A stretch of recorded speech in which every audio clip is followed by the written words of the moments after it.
خليل بالقرآن هو إمامنا على هداية الله آمتنا.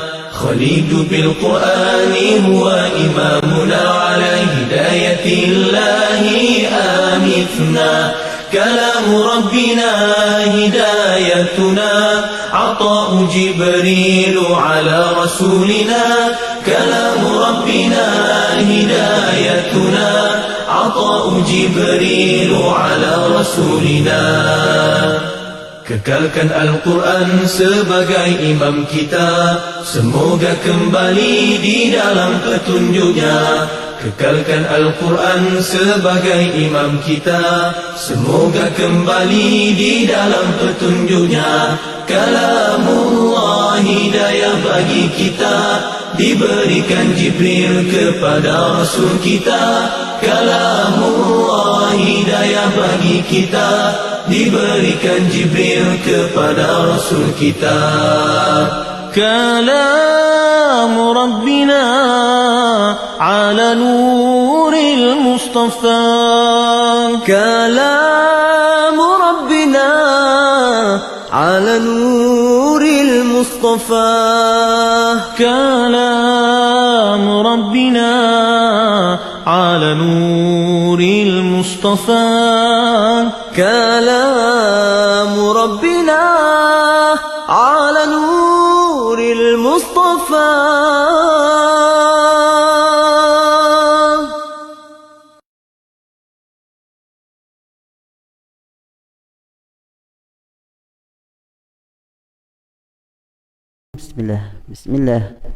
Bismillahirrahmanirrahim. Assalamualaikum warahmatullahi wabarakatuh. Alhamdulillah, salatu wassalamu ala rasulillah wa ala alihi wa sahbihi wa mawalah. Ashhadu an la ilaha illallah wahdahu la syarikalah wa anna sayyidana Muhammadan abduhu wa rasuluh. Rabbi shrah li sadri wa yassir li amri wahlul 'uqdatam min lisani yafqahu qawli wasaddid lisani wahdi qalbi bihaqqi sayyidina Muhammad sallallahu alaihi wasallam. Rabbi yassir wa la tu'assir, Rabbi tammin bil khair, amma ba'd. Para jemaah sidang penonton, tuan-tuan, puan-puan, ibu-ibu, ayah-ayah yang saya hormati, yang saya kasih sekalian, alhamdulillah kita bersyukur pada Allah Subhanahu wa taala. Pada pagi ini kita dapat sama-sama menyambung lagi pengajian tajwid Al-Quran kita. Semalam saya minta maaf kerana sebelah pagi saya menguruskan jenazah seorang anak kecil sehinggalah waktu Zuhur. Kemudian lepas Zuhur tu pula habis-habis ngurus jenazah terus cabut gigi. Jadi lepas Zuhur tu memang tak larat dah dan memang tak tahan sakit. Jadi saya terpaksa tangguh pengajian tajwid semalam. Apapun alhamdulillah pada pagi ini saya dapat menyambung kembali pengajian tajwid kita. Kepada semua saya minta maaf sekali lagi. Yang mengucapkan salam, saya menjawab Waalaikumsalam warahmatullahi wabarakatuh. Mohon berikan respon di ruang komen, adakah suara saya kedengaran jelas ataupun tidak. Kita mulakan dulu pertemuan kita dengan sama-sama membaca Ummul Kitab Al-Fatihah. A'udzu billahi minasy syaithanir rajim. Bismillahirrahmanirrahim. Alhamdulillahi rabbil alamin. Arrahmanir rahim. Maliki yaumiddin. Iyyaka na'budu wa iyyaka nasta'in. اهدنا الصراط المستقيم صراط الذين أنعمت عليهم غير المغضوب عليهم ولا الضالين آمين.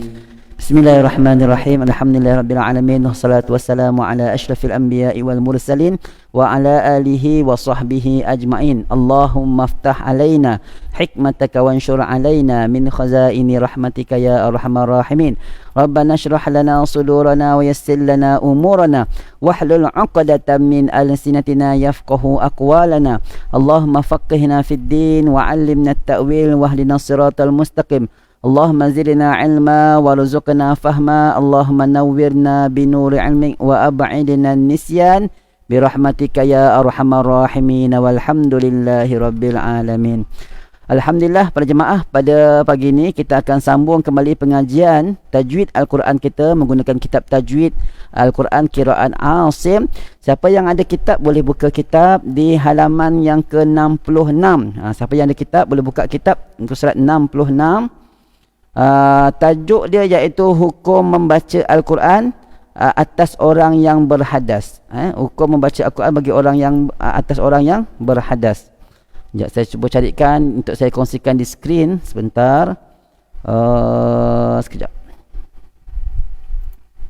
Okay, siapa yang tak ada kitab boleh rujuk di sebelah saya insya-Allah. Itu dia hukum membaca Al-Quran atas orang yang berhadas, ya, muka surat 66 dan menggunakan kitab tajwid ni. Tajwid Al-Quran ini. Baik.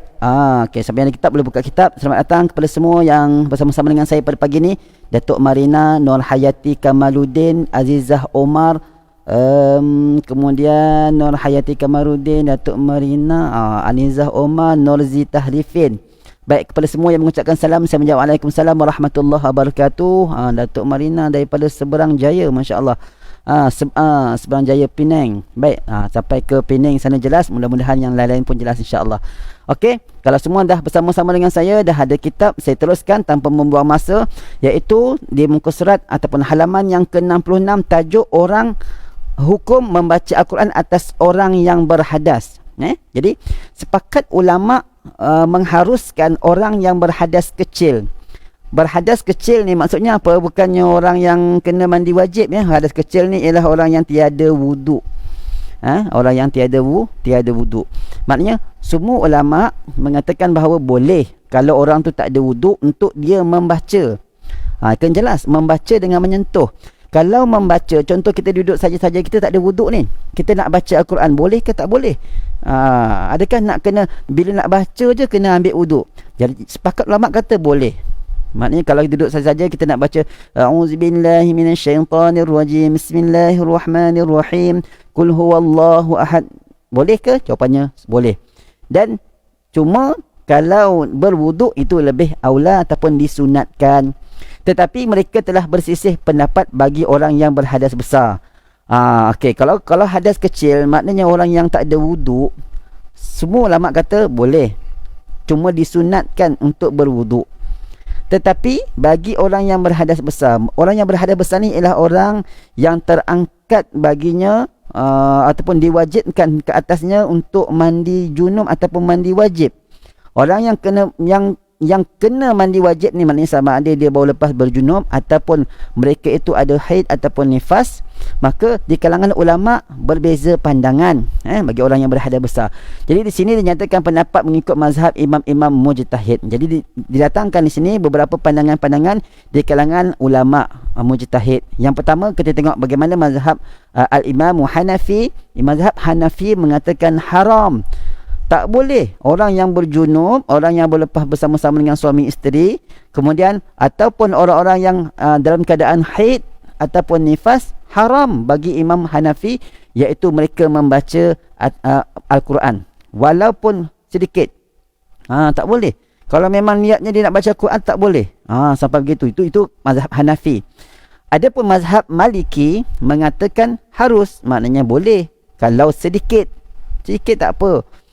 Namun begitu terdapat juga riwayat lain yang membolehkan tanpa syarat. Mazhab Maliki ni agak longgar ataupun ringan, di mana mengatakan bahawa boleh kalau nak baca Al-Quran bagi orang yang haid ataupun orang yang baru berlepas dalam keadaan berjunub. Baik, itu mazhab Maliki. Hanafi sudah, Maliki dah. Kita tengok mazhab Hambali. Mazhab Hambali seperti pandangan Imam Hanafi, di mana dia mengatakan bahawa haram. Ada satu riwayat daripada Imam Ahmad, jika sekiranya perempuan yang haid itu berhajat kepadanya, iaitu memang perempuan haid tu dia sangat perlukan membaca Al-Quran, maka tidak perlu tunggu suci, iaitu dibolehkan. Sangat dibolehkan lah. Macam mana contoh kita nak bagi contohlah dalam keadaan dia tu kesakitan, dia mana mungkin mengalami gangguan ke apa, kan? Ada orang mengalami gangguan tak dapat tidak kena bacakan Al-Quran. Maknanya kalau tak dapat tidak kena baca Al-Quran, maka ketika itu dibolehkan. Baik, itu bagi mazhab Hambali, tapi asalnya tak boleh. Mazhab Syafi'i, mazhab yang kita pegang dan kita amalkan sekarang ini, terbahagi kepada dua pendapat. Apa dia? Iaitu yang pertama, pendapat yang masyhur, Dalam mazhab Syafi'i mengatakan haram walaupun sedikit. Mazhab Syafi'i, mazhab yang kita pegang sekarang ni, secara umumnya tak boleh walaupun sedikit. Jadi pandangan kita sebenarnya tak boleh lah. Jika dengan niat membaca, kita memang niat nak membaca Al-Quran, maka itu tak boleh walaupun sedikit. Pendapat ini telah disepakati oleh Imam Nawawi, Imam Rafi'i dan Imam Hajar Al-Asqalani dan Imam Ar-Ramli. Ini adalah ulama-ulama besar dalam mazhab Syafi'i berkenaan dengan membaca, bukan menyentuh, baru membaca. Mereka berdalilkan hadis Nabi sallallahu alaihi wasallam, antaranya sabda Rasulullah sallallahu alaihi wasallam, la yaqra'il junubu walal haidu syai'an minal Quran.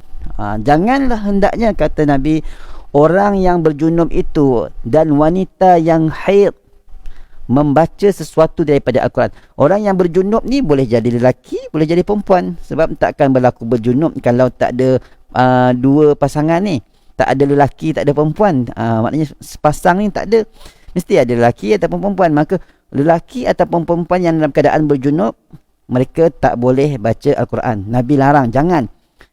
Dan juga wanita yang haid. Kalau haid ni memang wanita sajalah, jangan lelaki pula gatal, dia kata saya tak boleh baca Quran lah ustaz, saya haid. Itu bagi pelempang je. Lelaki tu dah tukar alat jantina agaknya. Sampai dia pun boleh datang haid. Jadi kalau haid untuk wanita sahaja. Kalau wanita-wanita yang sudah berusia, yang mungkin dah, orang kata dah menopause, yang dah tak datang haid, maka tak ada masalah lah bagi dia terhadap hukum ini. Okey.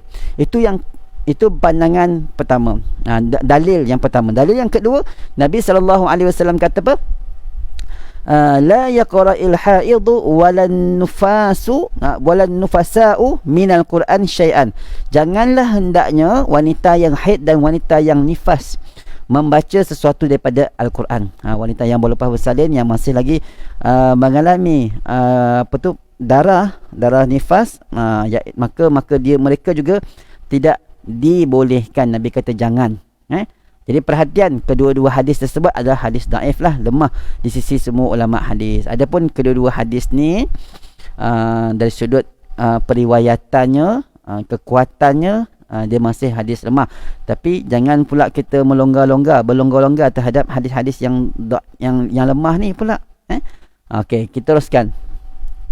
Itu pandangan ataupun pendapat yang pertama dalam mazhab Syafi'i.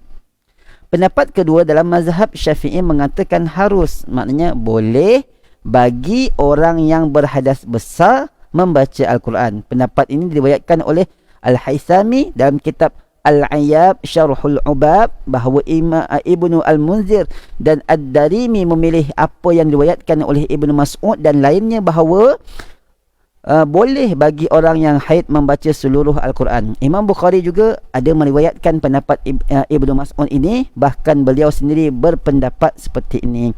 Jadi ada pandangan yang kedua dalam mazhab Syafi'i yang membolehkan wanita yang haid membaca Al-Quran. Mereka tolak hadis-hadis yang dinyatakan tersebut, hadis-hadis yang di atas tadi, untuk dijadikan sebagai hujah kerana kedudukan ataupun martabat hadis tersebut adalah hadis daif secara sepakat ulama hadis.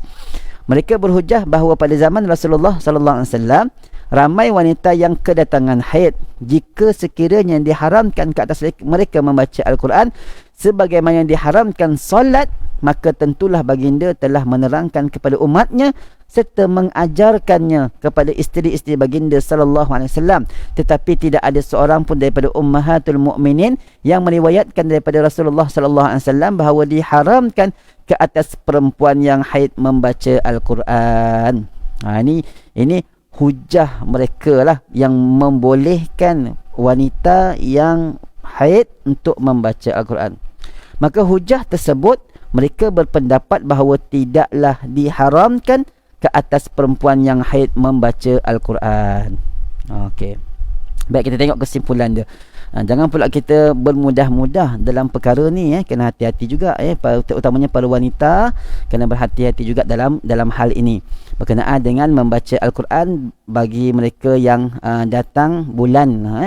Jadi kesimpulannya, wallahu alam, Allah Subhanahu wa taala lebih mengetahui akan hukum yang sebenar Namun pengarang kitab dia menyusun katanya, saya katakan bahawa jika seseorang itu jarang membaca Al-Quran, ni wanita-wanita ataupun sesiapa sahaja, mungkin orang lelaki yang jarang-jarang baca Quran ni, ataupun membacanya kerana sesuatu majlis tertentu. Dia baca pun, kalau baca pun ada program-program je, ada majlis-majlis tertentu sahaja dia baca Al-Quran. Contohnya majlis kesyukuran, ataupun majlis tahlil, atau sebaliknya, maka pendapat yang pertama layak baginya. Jadi orang yang memang jarang-jarang baca Quran, maka pendapat haram membaca Al-Quran itu lebih sesuai untuk dia. Itu pertama. Adapun jika seorang itu membaca Al-Quran setiap hari, ni bagi orang yang baca Al-Quran setiap hari ni, memang rutin dia bersama dengan Al-Quran setiap hari, ikut kuliah Al-Quran 3 Ustaz Jeff. Pagi dia bertadarus, petang dia belajar Al-Quran lagi, maka orang ni dah memang istiqamah dengan Al-Quran dah. Setiap hari menjadikan Al-Quran teman hidup dia. Maka harus baginya membaca Al-Quran ketika haid ataupun nifas. Maka dibolehkan untuk dia membaca, ya. Ingat, membaca sama ada dia ketika haid ataupun dia ketika nifas. Berdasarkan pandangan yang kedua. Tetapi ni berbeza pula bagi orang yang berjanabah, orang yang junub. Sebab orang junub ni dia tak sama macam orang yang haid. Orang haid ni kebiasaannya 7 hari. Orang berjunub jangan gatal sampai 7 hari. Itu melampau, dia berjunub sampai 7 hari dia tak mandi-mandi. Kenapa? Apa kehirnya tu? Apa pasal lah? Tak boleh. Dia berbeza. Pandangan orang yang berhaid, ada pandangan kata boleh, tapi orang yang janabah dilarang. Kerana mereka boleh bersuci, dia boleh mandi hadas. Sepatutnya mandilah cepat-cepat kalau nak baca Quran, nak mengaji Quran, nak belajar Quran. Jadi dia boleh mandi bila-bila masa tanpa tempoh yang tertentu. Tu nampak. Baik, perhatian. Ada ulama mengatakan harus membaca Al-Quran ketika berhadas jika diniatkan sebagai zikir. Contohlah, memang dia zikir amalan dia, contoh Al-Maksurat. Dalam zikir Al-Maksurat tu akan ada bacaan Al-Quran. Ataupun mungkin dalam amalan-amalan kebiasaan dia, contoh sebelum tidur dia akan baca 3 kul, sebelum tidur dia akan baca Al-Mul, dia akan baca Al-Waqi'ah, dia akan baca Sajadah. Dia dah biasa sebelum tidur dia akan baca itu. Maka orang yang menjadikan Al-Quran itu sebagai zikir, kalau dia niatkan dia baca itu sebagai zikir dia pada tempat-tempat yang tertentu, seperti ketika contoh nak naik kenderaan. Kan nak naik kenderaan kan dia ada doa. Doanya tu dipetik daripada ayat Quran. Subhanallazi sakhkhara lana hadza wa ma kunna lahu muqrinin. Itu walaupun tu doa, tapi itu ayat Quran tu. Dia jadikan zikir dia, dia jadikan doa dia.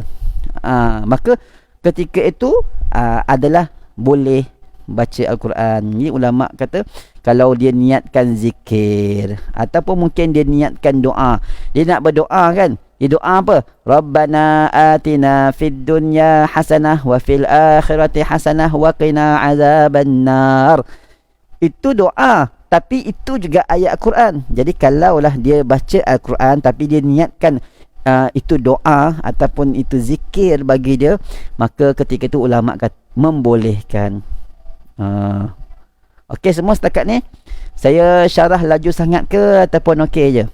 Kalau saya laju sangat, saya cuba perlahankan. Setakat ni inilah beberapa pandangan-pandangan di kalangan para ulama yang berkaitan dengan membaca Al-Quran bagi orang yang berhadas. Orang yang berhadas, sama ada hadas kecil ataupun hadas besar. Kalau hadas kecil, secara umumnya semua ulama kata boleh nak baca. Kalau hadas besar, ada ulama yang kata tak boleh.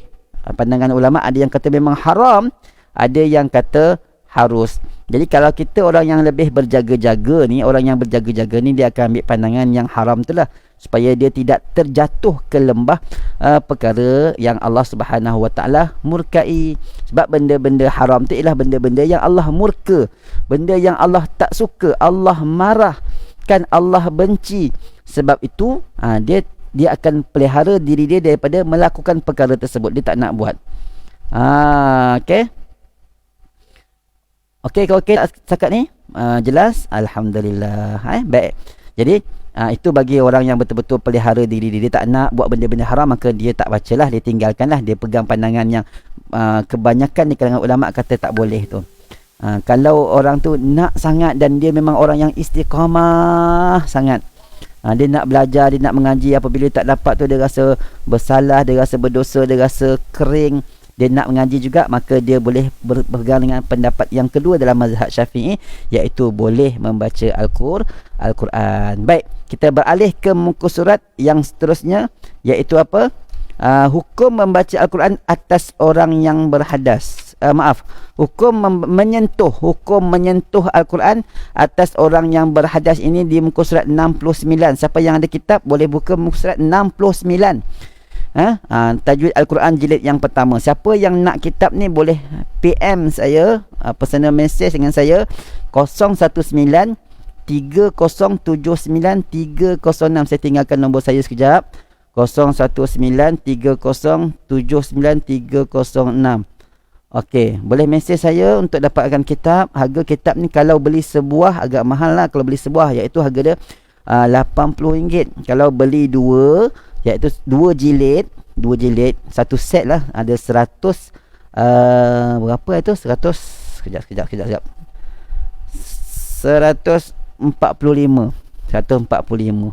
Dia jimat lebih kurang dalam RM15. Baik, kita masuk muka surat 69. Siapa yang ada kitab boleh buka kitab, yang tak ada tengok di skrin, tak apa, saya sharekan. Hukum menyentuh Al-Quran. Yang ada kitab ni dia boleh buat catatan sikit lah. Dia dah mengaji bab tu, tarikh bila, dengan siapa kan. Baik, hukum menyentuh. Ini menyentuh, tadi membaca. Baca saja, dia tak pegang pun. Yang kali ini dia pegang. Menyentuh Al-Quran atas orang yang berhadas. Bagi orang yang berhadas, sama ada dia tu kena ambil wudu ataupun dia tu kena mandi wajib, maka bagi mereka ni terhadap hukum menyentuh, pegang orang yang berhadas, sama ada dia berjanabah, haid ataupun nifas, ulama berbeza pandangan. Bersisih ni maksudnya berbeza pandangan. Kita tak naklah kata mereka tu bergaduh. Bersisih ni maksudnya berbeza pandangan, pendapat mengenai orang yang berhadas besar sentuh Al-Quran. Sekarang kita fokus dulu kepada orang yang berhadas besar. Hadas besar ni maknanya dia kena mandi wajib lah ya. Baik, Imam Daud Az-Zahiri dan Imam Ibnu Hazmin daripada mazhab Zahiri menghaluskan orang berjenabah sentuh dan membawa Al-Quran. Ini pandangan pertama. Imam siapa? Imam Daud Az-Zahiri. Menyentuh, pegang ataupun membawa Al-Quran. Okey. Apa hujah dia? Dia kata bahawa surat yang telah dikirimkan oleh Rasulullah sallallahu alaihi wasallam kepada Heraklius mengandungi petikan ayat-ayat Al-Quran dalamnya. Maka sudah tentu Heraklius menyentuh, walhal beliau seorang Kristian lagi berjanabah. Jika tak boleh, tentulah Rasulullah sallallahu alaihi wasallam tidak memasukkan petikan ayat-ayat Al-Quran dalam surat tersebut. Kalau kita siapa biasa ikuti pengajian-pengajian sirah, di mana Nabi pernah mengirimkan surat kepada Raja Heraklius, dalam surat itu ada petikan ayat Al-Quran. Jadi kalaulah Al-Quran itu tidak boleh disentuh, dibawa oleh orang yang berjanabah, kenapa Nabi tulis ayat Quran? Sedangkan dia tahulah surat itu akan diserahkan kepada Heraklius, yang Heraklius itu adalah seorang Kristian, yang dia tu tak pernah mandi wajib pun kita kata, dan dia tak Islam pun. Itu pandangan pertama lah, alasan kenapa boleh tu. Jadi, tetapi jumhur ulama, itu pandangan Imam Daud Az-Zahiri, Imam Hazmin dan mazhab Zahiri lah. Adapun kebanyakan ulama, orang kata jumhur ni ialah kebanyakan ulama-ulama yang lain. Okey, tidak mengharuskan, maknanya tak boleh. Tak boleh orang yang berhadas besar sentuh ataupun membawa Al-Quran. Tak boleh lah. Ini pandangan yang lebih ramai lagi lah. Apa dia? Mereka tolak hujah yang pertama tadi, hujah yang dibawakan oleh Daud Az-Zahiri dan Ibnu Hazmin tadi, kerana surat kiriman Rasulullah sallallahu alaihi wasallam itu walaupun ada petikan ayat-ayat Al-Quran di dalamnya, tetapi dia tak sama macam Al-Quran yang penuh tu. Janganlah samakan surat yang ada petik-petik ayat Quran, nak samakan dengan Al-Quran yang sebiji tu. Tak bolehlah samakan begitu. Okay. Bahkan surat tersebut sama dengan kitab-kitab tafsir ataupun sebagainya yang boleh disentuh atau dibawa oleh orang-orang yang berhadas besar. Sebab apa? Sebab surat yang Nabi tulis itu, dia ada petikan ayat Quran yang ikutkan samalah macam kitab tafsir. Kan tafsir kan dia ada syarah dia. Kemudian diselitkan juga ayat-ayat Qurannya. Jadi kalau terhadap kitab tafsir ataupun kitab-kitab agama, kitab-kitab agama kan, dalam kitab-kitab agama tu kan ada ayat-ayat Quran, petikan-petikan. Maka dia berbeza pandangan lah. Kalau yang jenis macam tu, kitab yang tersebut, maka dibolehkan bagi orang yang berhadas, ada besar. Okey. Jadi kesimpulan dia, wallahu alam, sekali lagi Allah Subhanahu Wa Taala yang lebih mengetahui akan kedudukan hukum sama ada boleh ataupun tak boleh sentuh, pegang Al-Quran itu. Saya katakan haram atas orang yang berhadas besar menyentuh Al-Quran, walaupun dengan menggunakan perantaraan pensel ataupun petunjuk. Ada setengah orang tu sebab dia kata tak boleh pegang, maka dia cuit-cuit pakai pensel ataupun petunjuk dan sebagainya lah, apa-apalah benda. Jangan pula sekarang ni dia pakai sarung tangan. Dia kata saya tak pegang, saya pegang beralas. Dia kata pegang beralas pula, pakai sarung tangan ke ataupun lapik dengan kain ke, maka tak boleh sebenarnya. Diharamkan juga menanggungnya. Pegang pun tak boleh, menanggung, bawa pun tak boleh, haram. Walaupun berlapik dengan kain, kecuali ketika darurat seperti berlakunya kebakaran dan sebagainya. Berlaku darurat, kalau kita tak ambil Quran tu, tak selamatkan Al-Quran tu, maka dia akan terbakar, Al-Quran tu terjatuh. Kalau kita tak pegang sedangkan kita sedang berhadas, haid ataupun berjanabah, kalau kita tak ambil Al-Quran tu, nanti Al-Quran tu akan dihinakan. Dia terjatuh di bawah, mungkin orang terpijak kan, mungkin orang akan terlangkah. Maka jangan pula kita alamak tak boleh, aku ni haid, aku ni sedang berjunub, aku ni sedang berhadas besar, aku tak boleh angkat Al-Quran, tolong. Tak payah macam tu. Kita angkat untuk selamatkan kemuliaan dan kesucian dia, kita angkat, kita letak ke atas. Yang tak boleh tu ya saja-saja dia bawa ataupun saja-saja dia pegang. Okey, boleh ke boleh semua? Okey, itu berkenaan dengan hukum sentuh bagi orang yang hadas besar. Adapun bagi yang hadas kecil, maknanya orang yang tak ada wuduk ni, yang tak ada wuduk, bukan, kena beza ya. Sebab saya percaya semua tuan-tuan dan puan-puan dalam pengajian ni semua jelas lah apa beza hadas besar dan hadas kecil. Sekarang kita cerita tentang hadas kecil. Ulama berbeza pendapat mengenai menyentuh Al-Quran tanpa wuduk. Sentuh dalam keadaan itu tak ada wuduk.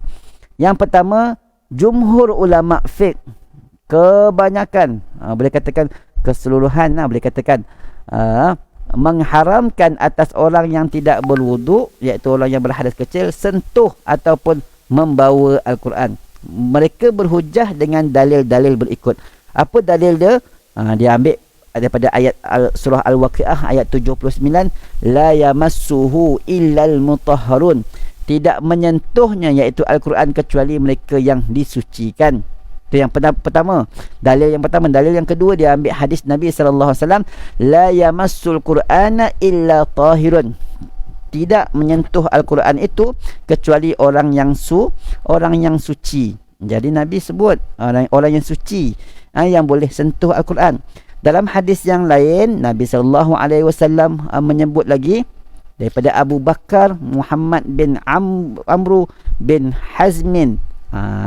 Muhammad bin Amru bin Hazmin, an abihi an jaddihi anna Nabi sallallahu alaihi wasallam kataba ila ahli al-Yaman kitaban wa kana fihi la yamassul Qur'ana illa tahirun.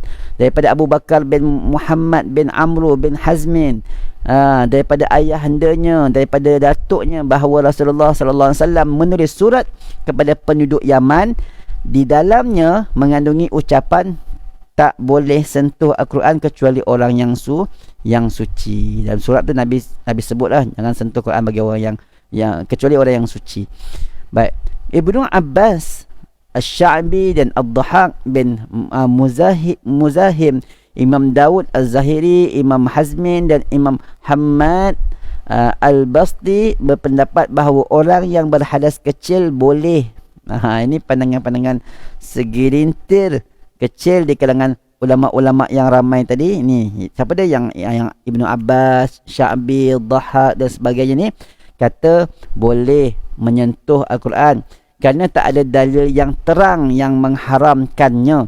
Mereka tolaklah pandangan jumhur ulama yang pertama tadi, yang kata ramai tadi, yang mana alasan mereka berkenaan dengan hujah-hujah tu yang daripada surah Al-Waqi'ah itu dikata tak boleh jadikan hujah kerana hal dhamir la yamassuhu, hu tu tidak menyentuhnya.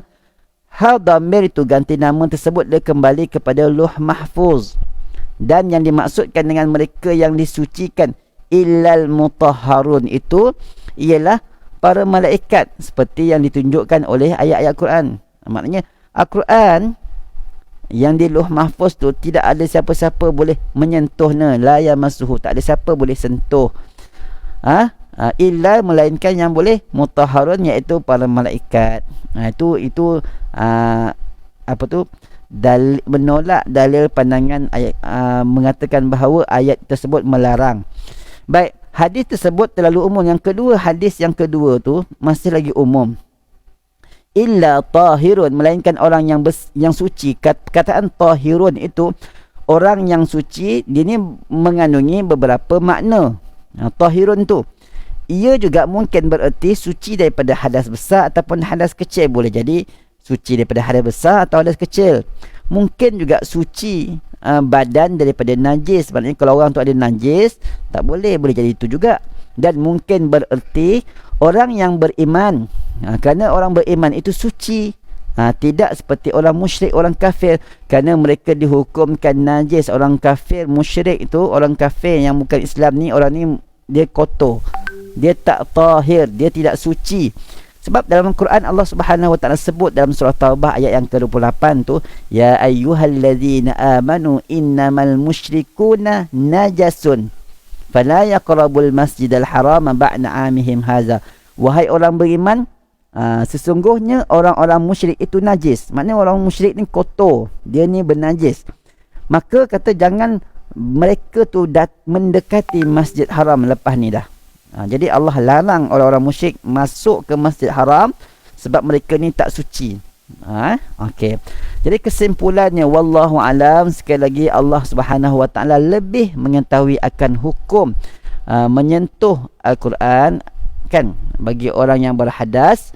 Maka kata pengarang kitab, saya cenderung kepada pandangan pertama, mengatakan haram atas orang yang berhadas kecil menyentuh Al-Quran jika mereka orang awam, bukan ahli Quran.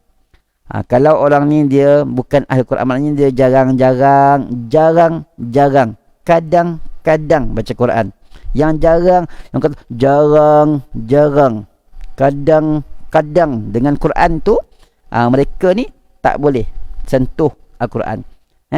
Okey. Adapun pandangan kedua yang membolehkan ini wajarlah bagi ahli Quran, orang yang memang dah sentiasa dengan Quran, mengaji Quran, baca Quran. Tiba-tiba dia datang hadas, sama ada dia berjunub, sama ada dia haid ke, ataupun dia terbatal wuduk ke, akan menjadi kesukaran kepada dia lah kalau dia nak kena ambil wuduk. Mungkin dalam keadaan waktu tu susah nak ambil wuduk sebagainya kan. Maka bagi itu, ketika itu, maka wajarlah bagi orang yang ahli Quran ini menyentuh Al-Quran tanpa dia berwuduk. Okey, kerana memandangkan keadaan mereka yang selalu membaca Al-Quran tanpa mengira tempat dan waktu.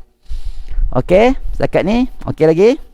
Itu kita dah habis tajuk hukum menyentuh Al-Quran.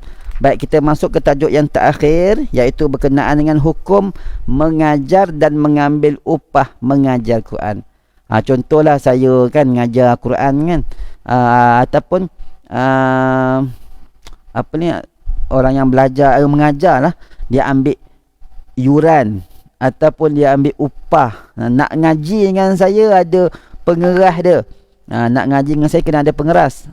Pengeras tu maksudnya kena ada bayaran lah, ada yuran. Boleh ke tak boleh ni? Boleh ke tak boleh? Baik, hukum dia apa?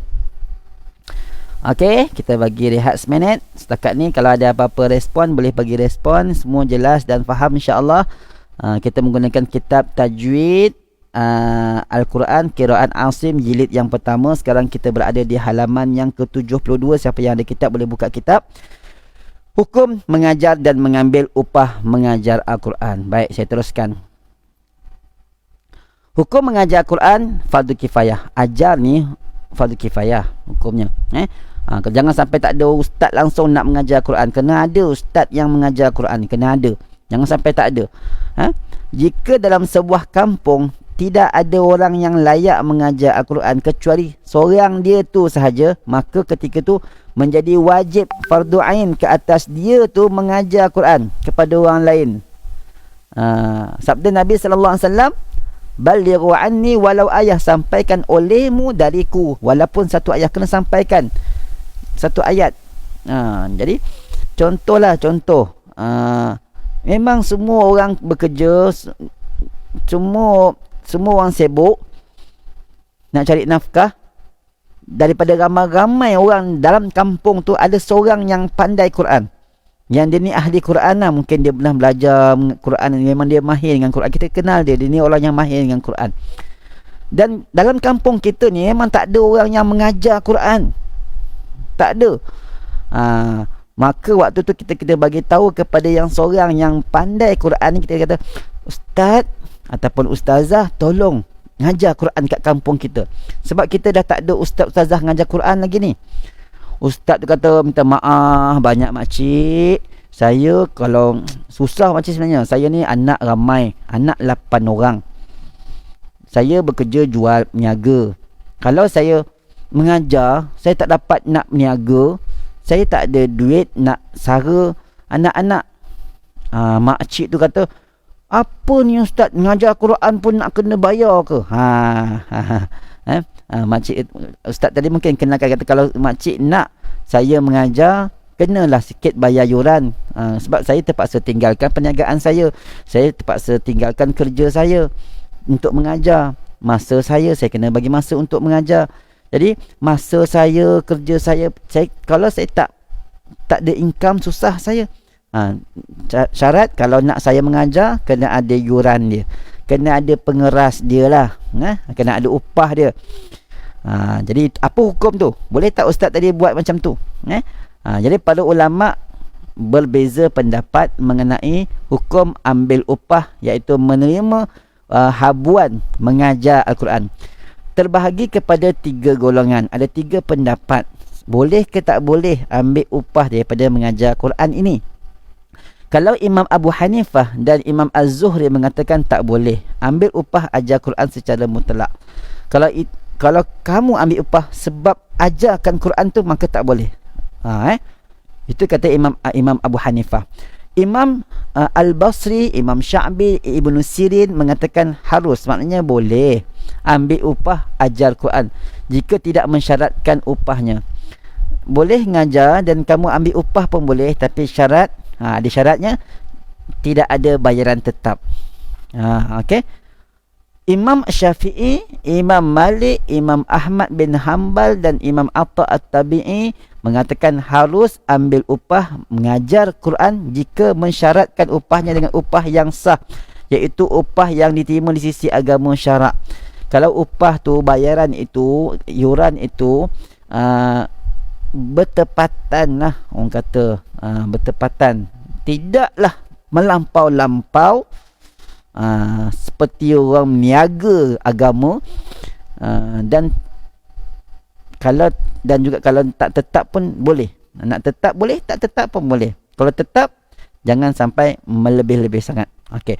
Syekh Abdul Latif Faiz Diryan dalam kitabnya At-Tibyan fi Ahkam Tilawah Al-Quran Al-Mubin telah membuat kesimpulan daripada beberapa pandangan pendapat di atas, iaitu diharuskan, maknanya boleh bagi seseorang guru mengambil upah atas khidmatnya mengajar Quran, dan seharusnya beliau, iaitu guru tersebut, tidak mengambilnya dengan niat upah, bahkan dengan niat bantuan atas apa yang telah dilakukan dengannya mengajar Quran, seraya berkata dengan penuh ikhlas, ana Abdullah akhdimuh wa akulu wa ashrubu min rizqih wa khidmati lahu haqqun alayya wa rizquhu li mahdhu fadlin minhu.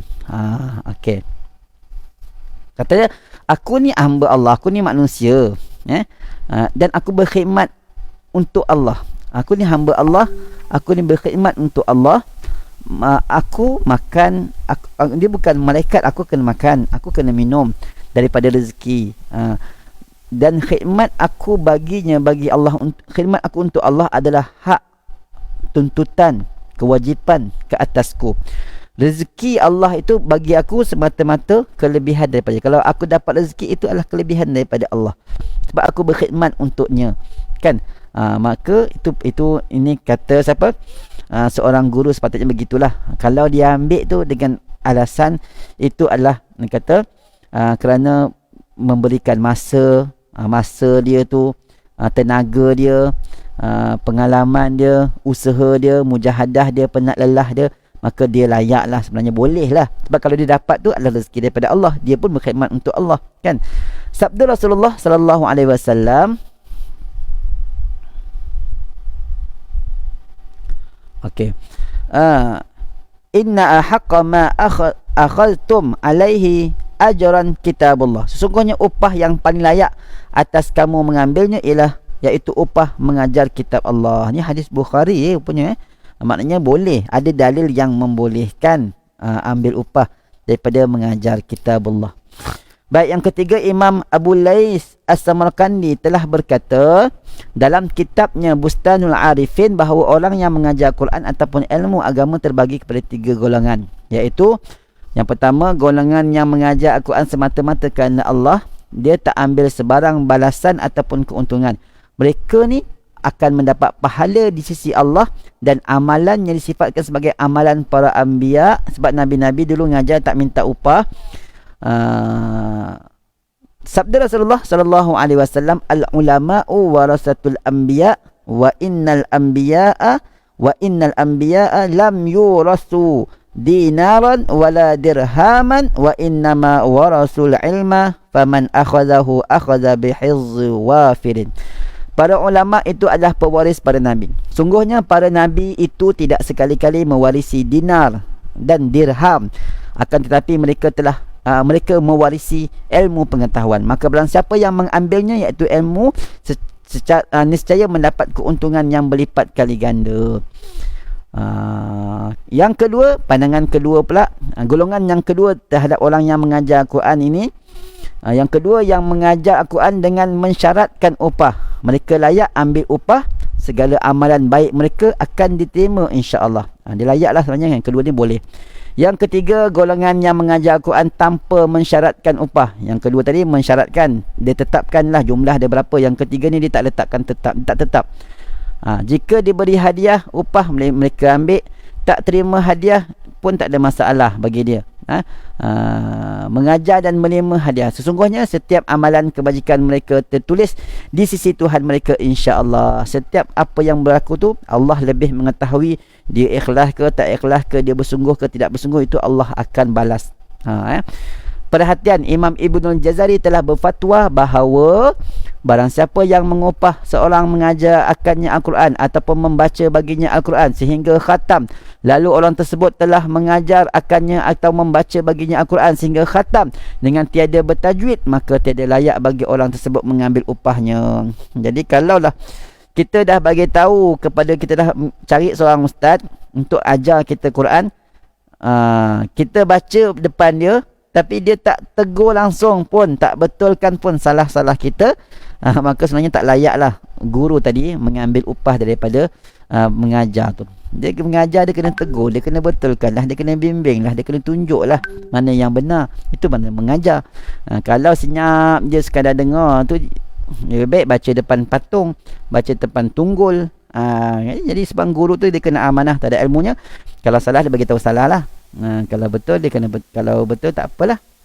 Okey, itulah dia hukum berkenaan dengan mengajar Al-Quran. Jadi secara umumnya sebenarnya ada pandangan yang kata tak boleh, tetapi kebanyakan pendapat mengatakan boleh mengambil upah daripada mengajar Al-Quran. Jadi jangan jadi isu pula lah. Orang kata apalah ustaz ni jual agama ke apa semuanya jangan jadikan isu, sebab sebenarnya memang boleh, sebenarnya boleh untuk ambil upah daripada mengajar Quran. Baik tuan-tuan, setakat ni okey semua. Nampak senyap je tu. Kalau ada masalah boleh bagi tahu, kalau tak ada kita boleh berhenti setakat ni. InsyaAllah petang ni, insyaAllah sekali lagi petang ni insyaAllah jam 2.30, siapa yang berkelapangan saya mengajak untuk sama-sama kita sambung lagi kitab ni di halaman yang ke-75, Asas-asas ilmu tajwid. Asas-asas ilmu tajwid. Kita santai-santai di tepi air terjun. Alhamdulillah, mudah-mudahan semuanya dalam keadaan baik. Sekarang dah boleh merentas negeri. Ada yang dah pergi sampai ke seberang perai sana jauh nun, meninggalkan keluarga, suami dan sebagainya. Alhamdulillah, kita yang sama ada yang dah mula merentas negeri, dah berjalan dan sebagainya. Ada yang masih lagi berada di tempat di rumah masing-masing. Terus istiqamah bersama dengan Quran. Walaupun kita berada di rumah ataupun kita bermusafir jauh, masih lagi istiqamah bersama dengan pengajian Al-Quran. InsyaAllah jam 2.30 saya akan sambung lagi tajuk Asas-asas ilmu tajwid. Okey, jumpa lagi insyaAllah. Mohon ampun, mohon maaf atas segala kelemahan dan kekurangan. Aku qouli hadza wa astaghfirullahal azim li wa lakum. Assalamualaikum warahmatullahi wabarakatuh. Sama-sama kita akhiri dengan bacaan doa penutup. Bismillahirrahmanirrahim. Allahumma arhamna bil Qur'an waj'alhu lana imaman wa nuran wa hudan wa rahmah. اللهم ذكرنا منه ما نسينا وعلمنا منه ما جهلنا وارزقنا تلاوته آناء الليل وأطراف النهار واجعله لنا حجة يا رب العالمين.